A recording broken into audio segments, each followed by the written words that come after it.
This is Kelly Stark, and we are on to the next part of this little wood elf, and we are going to be making his ear. It's a posable ear. You can bend it and shape it any which way you'd like. You can pull it out further.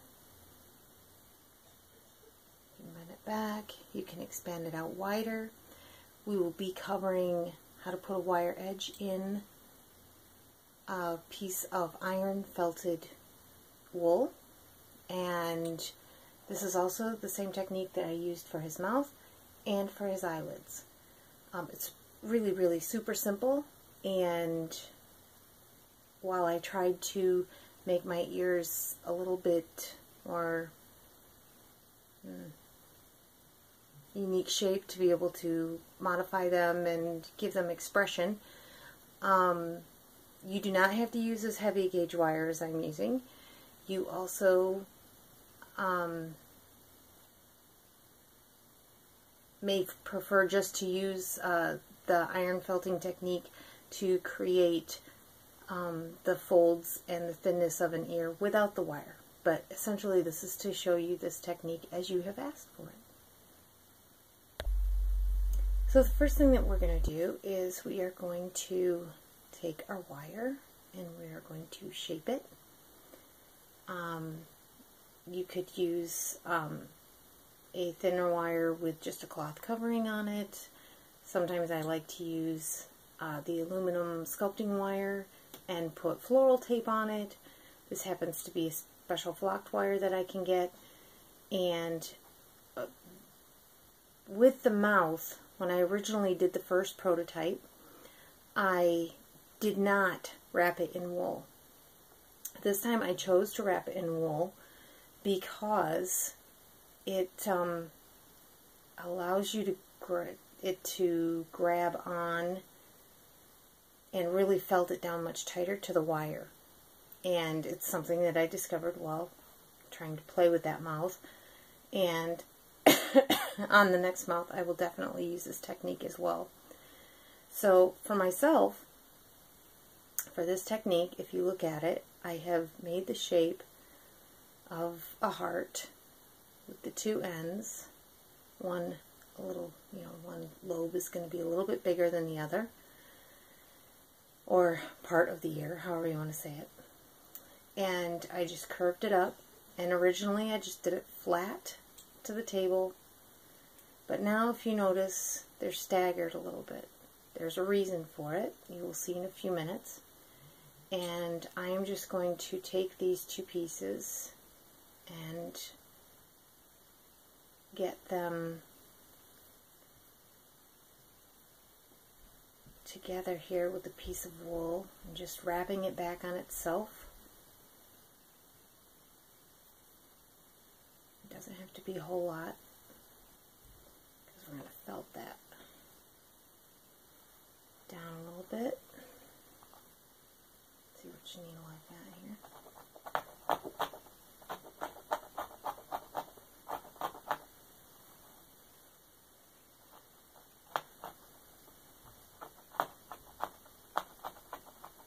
Okay, so we have our piece here. I'm going to take this section, we're going to pull it down a little bit. I just misshapen that way too much by doing what I did. Put it down, hold it, just maintain your shape, and pull that back. Because we're going to put the piece of iron felting on this part, but not on this part. This part is going to be felted to the head, and then this ear is going to be bent up. And then we're going to felt just a little bit of the middle ear in, so most of the ear is completely posable. So now you have your piece of wired piece, and we have pulled a piece of, this is flesh colored bat.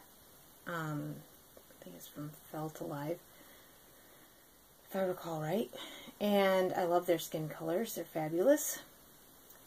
So you want to make it so that it's just a little bit bigger than your piece of wire shape. and I don't know if you can see through it. What I do is I hold up the piece that I'm working with. Sometimes I spread it out a little bit, have some little pieces, and I try to look through it and see if there's any thin areas in the piece so that I can add more to it. And I see that along this side I need more because I want it to be just a little bit thicker. I don't want it to be a lot thicker though.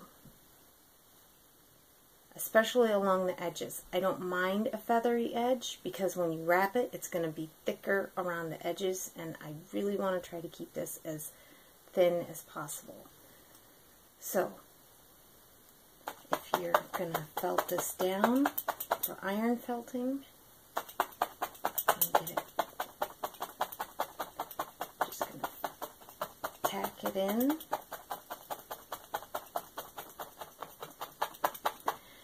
One of the things that I have learned about doing this is that if you would like to maintain your shape, do around the edge first and then work your way in, because what happens is if you start in the center and go out, it'll compress the center, which then pulls in the outside. So this way you get a more accurate, I don't want to say evenness, but you don't lose your shape. I'm not going to go back and go, oh shoot, that is too small now, and now I have to add to the edges, and it's just, why bother? Okay, that's really good and tack down. Never just yank. You have to push with your thumbs and really push that fabric up off of it. Otherwise, you're just going to pull a hole into the middle of your piece. Okay. Now, I'm going to look at it again. It's still a little thin in some spots. So on this side, we're going to add just a bit more.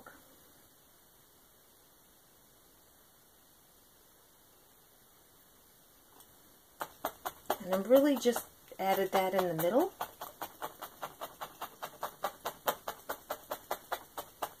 More than I did the edges for the exact same reason we just talked about.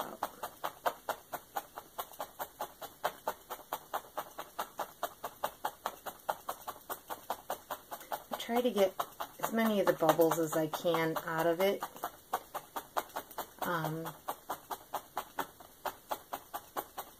Because the better you felt it, the less little, when you bend these pieces, you may have a spot that did not get felted and it may pucker or do some weird bubble thing, and then you're just fighting it because now it's on your elf and you can't manipulate it the way you would like to achieve the look. Okay, so I'm going to go back over this side because I added a few things, and I can see there's some nubs on here that just need it.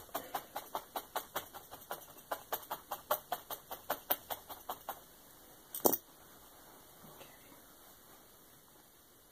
So, here's our piece. I'll try to get this all my rice in my bag. I have steamed this rice I don't know how many times. I love iron felting. This iron is set at the highest setting. It's on linens, the most steam I can get. And I just set it on and start moving.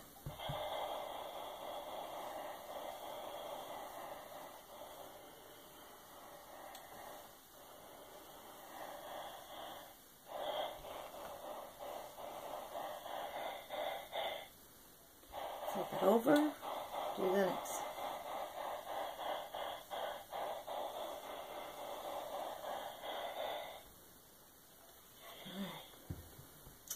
So now you have this lovely, very thin piece of felted wool. I'm going to grab my guide here, and I want to feel the thin area. Yeah, I think that's about the same thickness. Alright, so now all you're going to do, I see I have a little hair in here that I want out of there, is you're going to put this down and you're just going to wrap this side over. If you felt like that it's going to, this overhang is a little too big maybe, and you're going to get a lot of excess on the inside, like here, wrapping it. I don't mind up here, but I want to try to keep it thinner here, so you can come along and just pull some of this wool off so you don't have such a huge amount of wool that you're turning over onto this wire. So we'll start on the back side so you can see a little bit better. Of course, what happens when you pull it like that is it gets a little bit thick because it undoes that felting that you just did. So I'm just got it flipped over here, flipped over the wire. I'm going to felt it down. Preliminary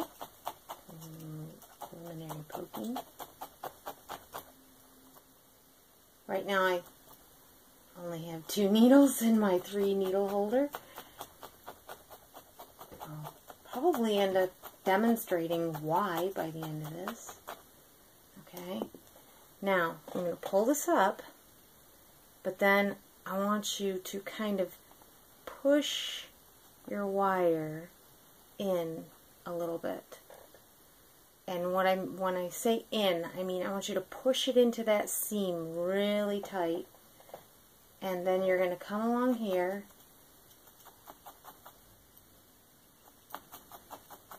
and run your needle right along the edge of this wire.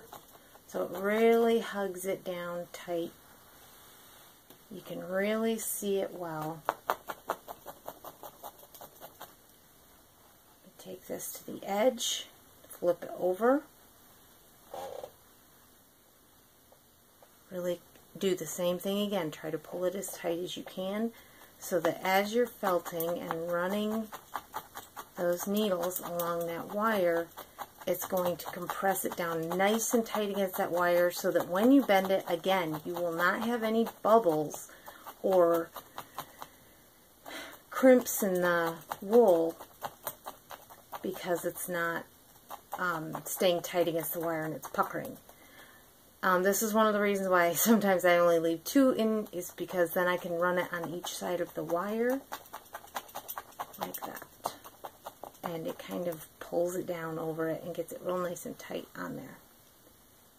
Alright, so I'm going to go ahead and finish this off. Oh, before I do, one of the things that you want to do is where this material is going to come up around this end post, you are going to guesstimate and you're going to pull a slit, okay, so that when I wrap it, it goes right around that post, ta-da, and it makes a nice fit right around there. Okay, I'll be back in a minute. Okay, so I've gotten a very basic, it's still real rough. I really felt a lot and smooth a lot when I do my felting. And so now that we have it like this, one of the things that you can do is you can take this. I do not do this with anything, like I do not do this to my face on my dolls or anything like that. I know a lot of people ask me how I get it so smooth. This is not how. This just happens to be how you can do something with when you're doing this iron felting. And I kind of run it in that edge. And it helps smooth down and just gets it to look really nice and tight with the steam. I still haven't done enough felting to it, so it's not quite, it's definitely not ready to be put on for good. But I'm going to finish up showing you how to get it put on. So now we have our piece.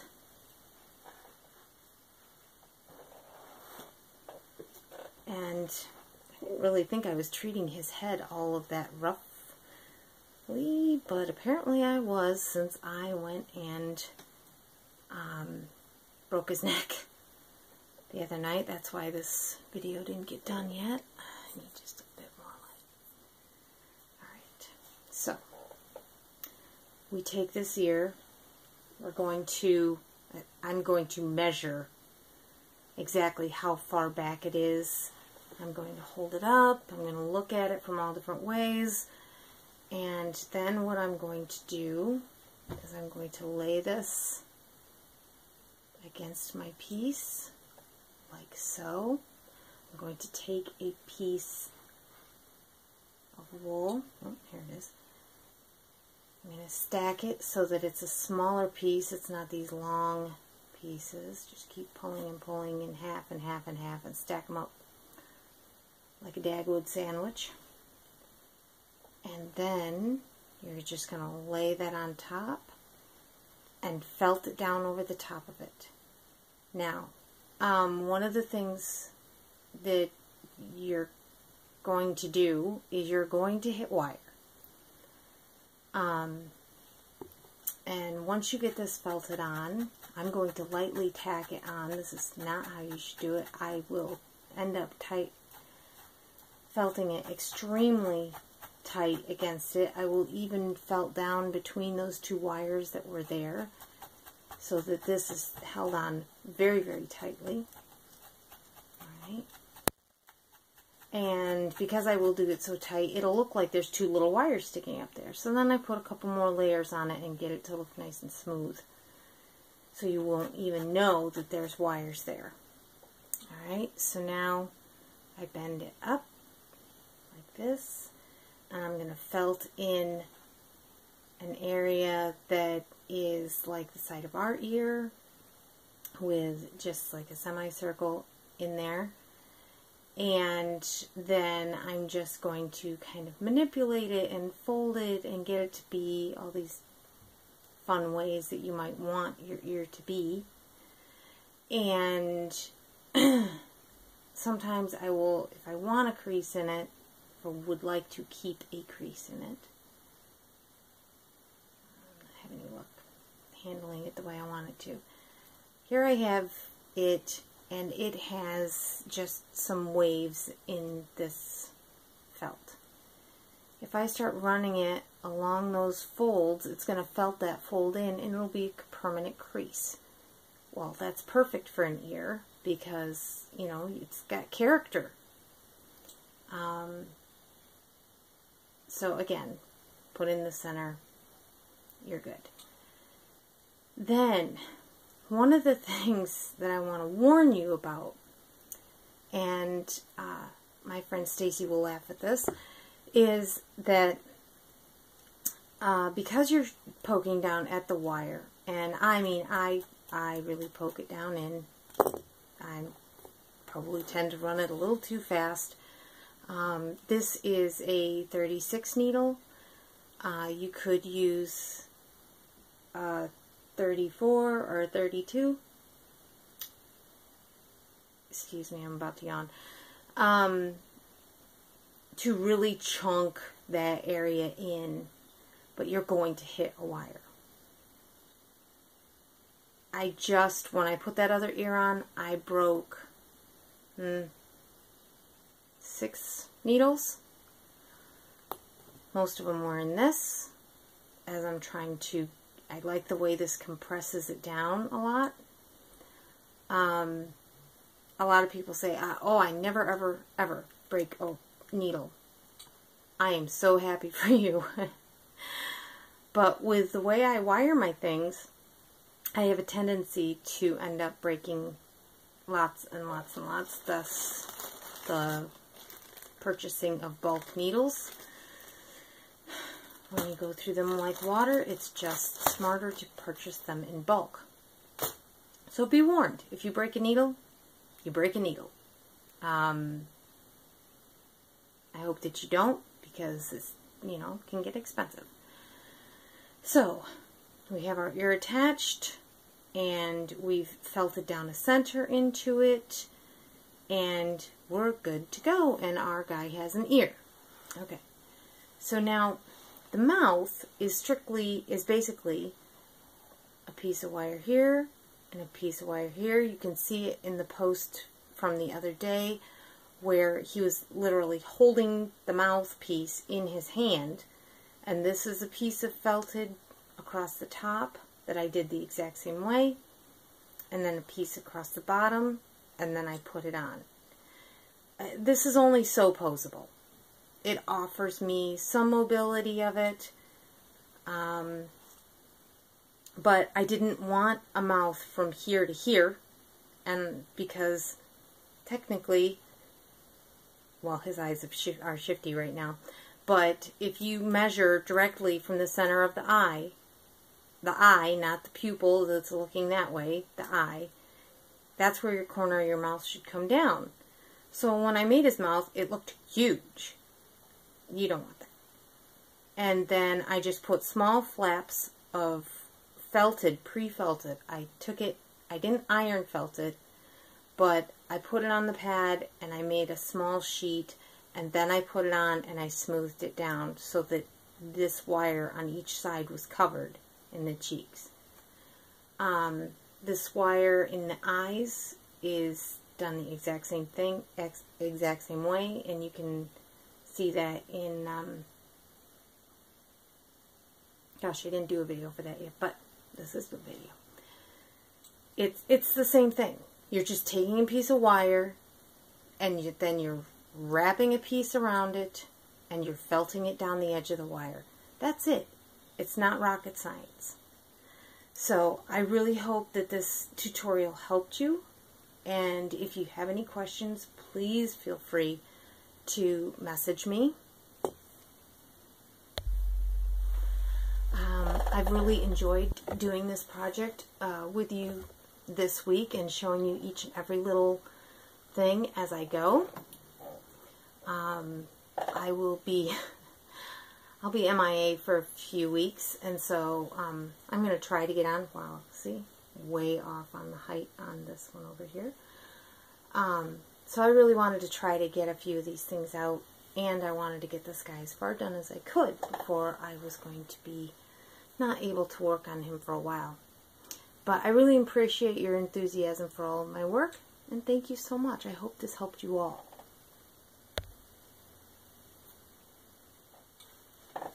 Oh, and it didn't shut off.